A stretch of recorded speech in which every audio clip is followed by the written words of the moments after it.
Hi, this is Maningog Munting Tahanan. Maayong gabi. Nala ko i-share sa inyo tonight. No? Overtime man ko kay na ako'y magipang atiman dinhi. So, I just wanna share something about kanibang kuan. Mas single parent ta and then pressured ta sa atong responsibilities in life to our children, to our family, and everything. Diba? So, daghan ta responsibilidad. Just like me, medyo ko niabot na ko sa point nga mas priority na ako ang pag-atiman, pagpa-eskwela, no? O self-care sa pamilya, kanang ana. In my own way of surviving, in our own way of um, kanang ingon nato nga pagtinabangay namo magkapamilya until such time nga nakita ta ka. Ikaw nga nakita nako ug wala na ako gi-expect. Niabot ka nga never nako gi-expect, never ko naghuna-huna, never ko nag-imagine nga naay parehas nimo moabot sa akong kinabuhi. Charing, yeah. Pero I have this thinking nga it will pass. Na sulayon ra ka, sulayon ra ko. Ikaw, pagsulay ra ka para sa ako And I know God will never let me down and will never give me a kind of nato pagsulay, trials in life if dili nato makaya, di ba? So nako ana nga huna-huna kaya I've been thinking also na what if ikaw ang hatag sa Ginoo para sa ako. And honestly speaking, it make myself very very light, no? Feeling na ko light kayo ang kinabuhi sa panahon nga niabot ka. I know ikaw dili nini mo makita tungod kay dili ta Facebook friend. I-block ta na lang sad ka o request ka kay allergy na ko sa imo.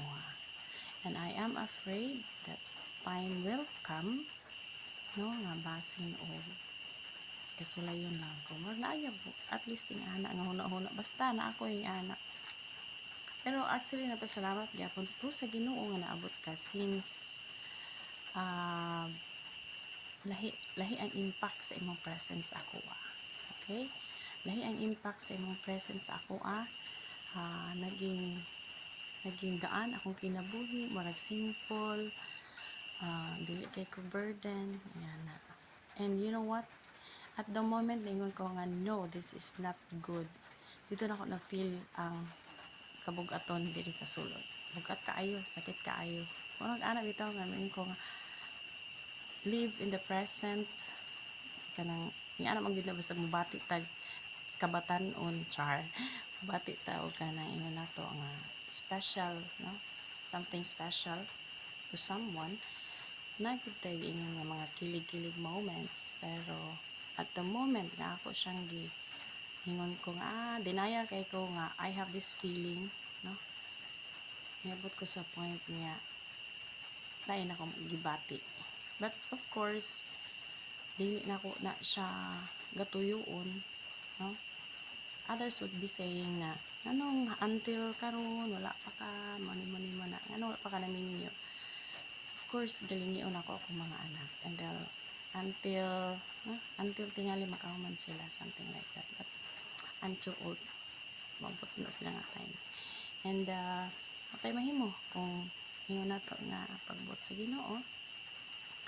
So kung sa iyang plano, kung sa atong misyon dili sa kalibutan dawaton, hinaot pa nga sa mga dagan sa panghitabo o sa mga hagit sa kinabuhi dili ko nimo hukman nganong nakakabot kog ingana nga mga desisyon nganong magpabilin pa kong ingani karon or kung maabot man galing ang panahon nga na ako'y makauban hinaot pa nga dili nimo tagaan o dautan nga meaning dili nimo hatagan o dautan nga ingon ta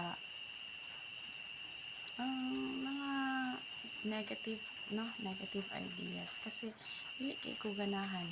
But kung negative magaling sa imo ang kakahitabo sa ako ang kinabuhi, ikip na lang na kay if something will be, happening, there will be some surprises in life, kaya di man kita makadili kung tagaan ta.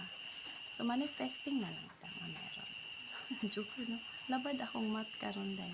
Kabalo pa ka nga, I still can't decide kung unsay akong pilion nga life, which path to follow. And I am very afraid to go out of the box where I am situated. So I am very afraid nga kaning ako ang comfort zone, no? Kani akong comfort zone, if ever ako ni siyang gawasan or akong i-expand ang akong comfort zone, there will be tendencies nga mautro, no? Everything will be changed, everything will be, but since we all understood nga there is no permanent in this world but changes. So kaya sabi ko, if it happen na mangyayari na magkakaroon ng mga changes, that's God's will. Importante, I'm still here, I'm surviving, and thank you and thank you also for listening and opening with it. I don't know, and that's it, I think.